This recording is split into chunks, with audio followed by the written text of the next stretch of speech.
far as Nick Cannon goes, to spend with each one of your children. Because the last thing we need in South Africa, the last thing we need in Philadelphia is another African child growing up only to hate the world and taking out their frustration on the world because mommy and daddy never validated me.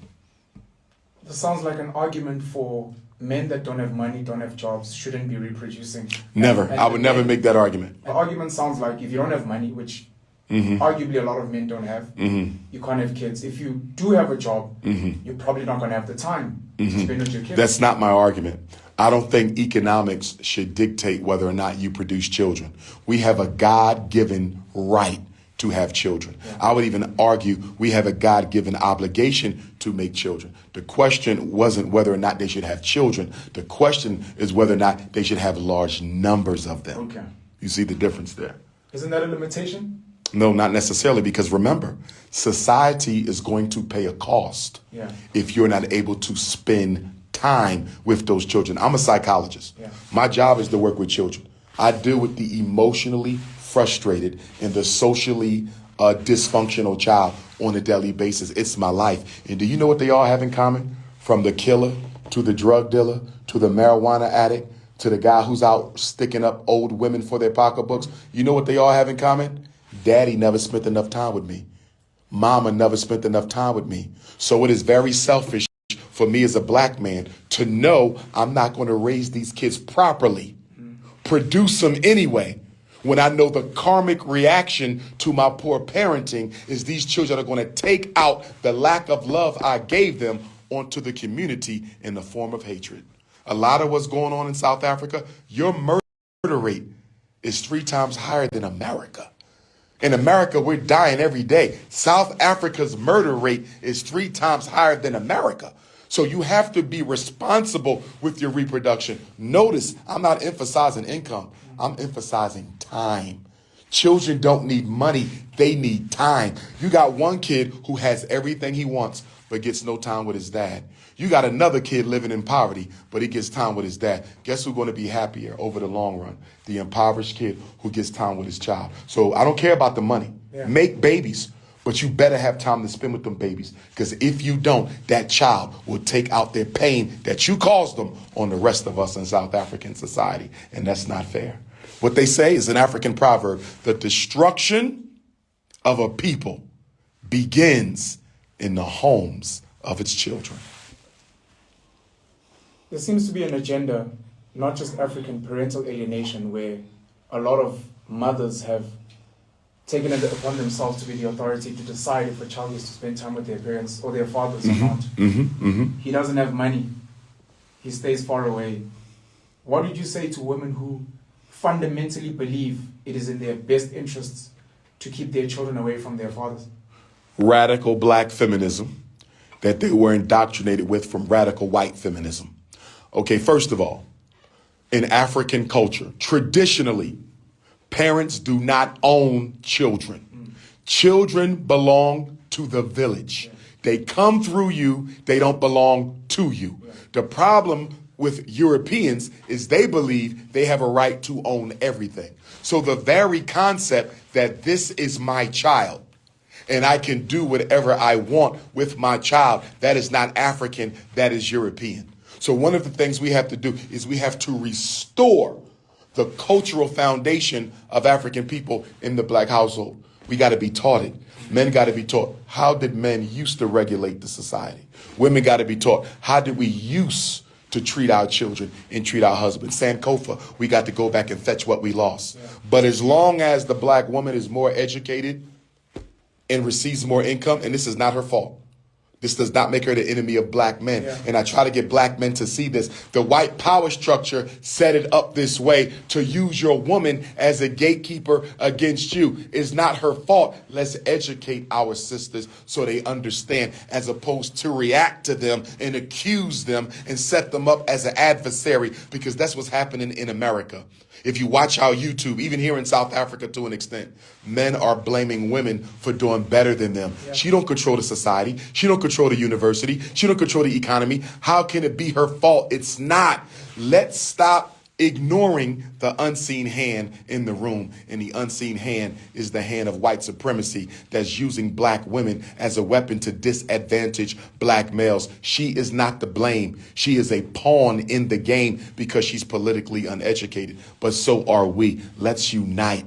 As long as we are divided, we cannot win. A house divided against itself cannot stand. We don't even need to talk about white supremacy. We don't even need to talk about the redistribution of South Africa's wealth. We don't even need to talk about the redistribution of South Africa's land until the black man and black woman are standing side by side. My last two questions. First one is, I once saw a video of you, and I'm not sure if this is accurate or if maybe your stance has changed, where you were speaking about, I'm going to put it very crudely and I apologize, A grade, B grade, C grade people, man, woman, single woman, virgin, young. Polygyny. Versus bit older woman, 2 children, divorced. Much older woman, divorced twice, different kids from different fathers. You do the same with men. And you are almost arguing that people in the B or C category should date within their lane. So if I am, as a man, divorced, 3 kids from 2 different mothers, I shouldn't be going for the virgin, young, no children. Not it's true. Something I once heard, and I don't know if I misunderstood. You misunderstood, but I'm going to clarify. What I was speaking of was polygyny, plural marriage. In societies where black men are being targeted, black women have to consider plural marriage. We have cities in America where there's 1 black man to 20 black women. Jeez. It is irresponsible and ridiculous to assume that that man is only going to be with that woman when there's 21 other women who need a husband. Because sociologically speaking, can we be honest? I don't care how Christian a woman is. I don't care how Muslim a woman is. I don't care how saved by Jesus a woman is. She wants a man. And if she can't find one, she'll share yours. That is the reality of the human condition. Religion ain't never stopped anybody from sharing somebody else's spouse when they wanted a partner. What I'm saying is this: to control that adultery, to control and protect the integrity of the black family, let's consider some time-limited scientific approaches to polygyny. So what you're speaking of with the categories was not for men, it was for women. And what I said was, if you allow black men, even in South Africa, where I believe the women may outnumber you as well, if you allow the man to marry 2 women, hypothetically, they're all going to go for the most attractive, the most educated, the most wealthy. Polygyny is not designed to benefit only the top crust of women. Polygyny is designed so every woman in South Africa has equal chance of getting a husband. That means women with multiple children, women with irreversible diseases, women with health complications, they're more undesirable. So if we want to make sure that they get a husband as well, you got to have a system where you say, Dr. Umar, you've already taken one of these sisters over here. All the brothers want to be with them. Yeah. No kids, beautiful, educated, no liability at all. But because polygyny is to benefit the community, you have to now marry a woman with multiple children. You now have to marry a woman who's above the age of your desirability. You now have to marry a woman who may have a little bit more baggage financially or psychologically. The point that I was making is, if we're going to go to a polygynous society, we have to make sure we're not exploiting women. And the best way to make sure you do that is to give women who are not what a lot of men would want an opportunity to get married as well. So if I want 4 wives, they're not all going to be Beyonce. You understand? You're going to get that heavy set sister over there. You're going to get the sister with 5 kids over here. You see, you're going to get the sister who just came out of jail over here. Because polygyny is for the society. It is not for the man. Dr. Umar, Ifatunde, again on behalf of my audience, what's a snow bunny? A snow bunny is a white woman. Black men stay away from snow bunny? First of all, as Pan-Africanists, we believe in self-determination, African independence, right? So that means every school need to be built for and by black people. Every bank need to be built for and by black people. Every hospital needs to be built for and by black people. Every community needs to be built for and by black people. Every family needs to be built for and by black family. There's more African women on the planet than any other population. There's no other population that has more of itself than black women. So what excuse do I have dating outside of my race with so many African women? Now let's add to that the oppressive history that we've had with the European. These people have enslaved us. They have robbed us. They have colonized us. They have neo-colonized us. And you mean to tell me that white people have done all this to me and to my race, and I'm going to turn around and choose a white woman to carry my child? Do you know how sick that is? Why do I want to put my melanated seed in the belly of a devil? Why? It makes no sense. Black men date out their race more than all other men put together. You know why? Racial inferiority. We don't think we're as good as the white man, so we need the white woman in order for us to feel an artificial sense of equality.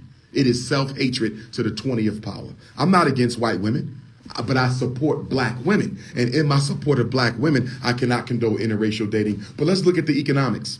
Take the romance out. Take the emotion out. Let's look at the economics. Marriage is a business contract. Women on average live longer than men. So if I marry a white woman and I die prematurely, rest in peace, Kobe Bryant. I die prematurely, rest in peace, marvelous Marvin Hagler. That white woman is not going to take any of the wealth that I built as a black man and give it to the black community so we can help regenerate ourselves. She's going to keep that money for herself, and all that black money will go back into the hands of white society. Interracial marriage is economic betrayal.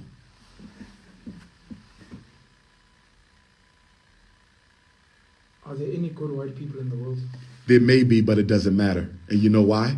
No matter how good an individual white person may be, they have an obligation to look out for the best interests of the white race.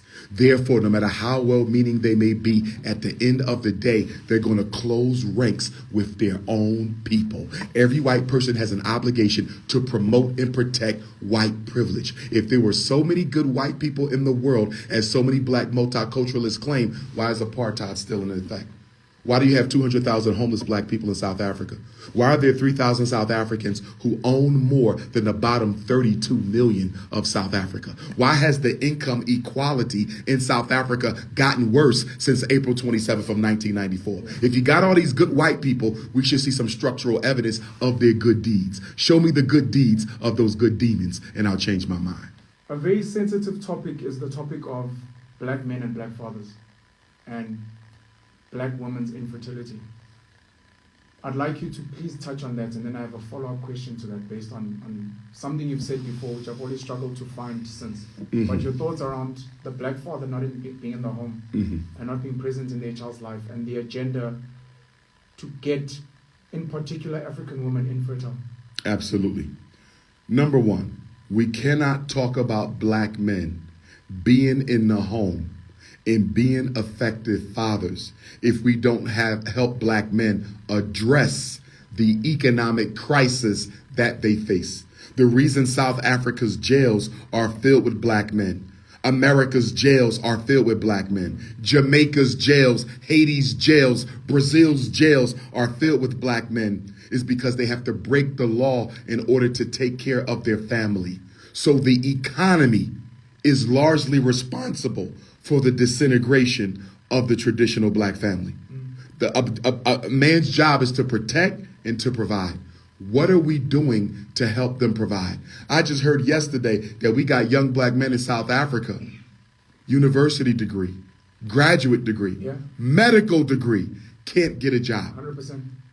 Why would I want to build a family that I'm not able to take care of? The reason we don't see more black women get married is because men don't feel confident that they'll be able to care for that woman and child. We have to look at the self-esteem of a man.